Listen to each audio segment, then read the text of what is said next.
Zdravím vás, moje meno je Samuel a dnes vám predstavím kompaktný mestský Renault Clio, ktorý je určený pre menšiu rodinu a pod svojou prednou kapotou skrýva úsporný benzínový motor, ktorý je spriahnutý so 6-stupňovou manuálnou prevodovkou.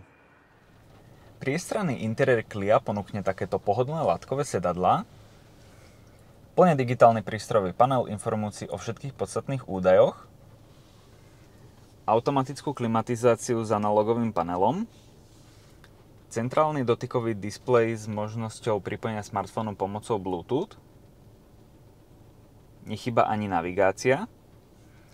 Samozrejmosťou sú aj asistenčné systémy, ktoré ja osobne odporúčam aj pre vašu bezpečnosť vždy aktivované. Máme tu k dispozícii asistent pre udržanie v jazdnom pruhu a asistent núdzového brzdenia. V prípade, že by ste chceli asistent pre udržanie v jazdnom pruhu vypnúť, spravíte tak tlačidlom naľavo od volantu.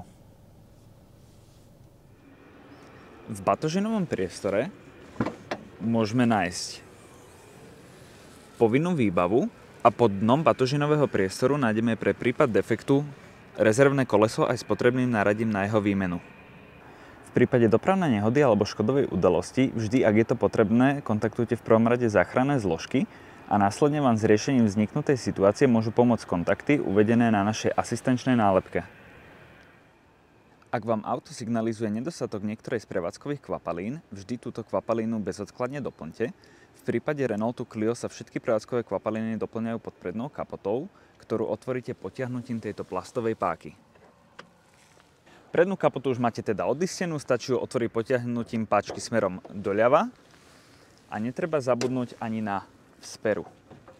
V prípade nejasnosti pri doplňaní prevádzkových kvapalín vám určite môže pomôcť užívateľská príručka umiestnená v priehradke pred spolujazdcom a pod prednou kapotou sa jednotlivé prevádzkové kvapaliny doplňajú následovne.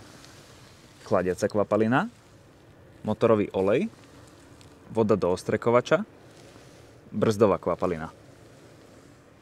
To je z mojej strany všetko, ja vám želám veľa šťastných a bezpečných kilometrov a vy si nezabudnite pred koncom vašej zmluvy zarezervovať ďalšie nové auto.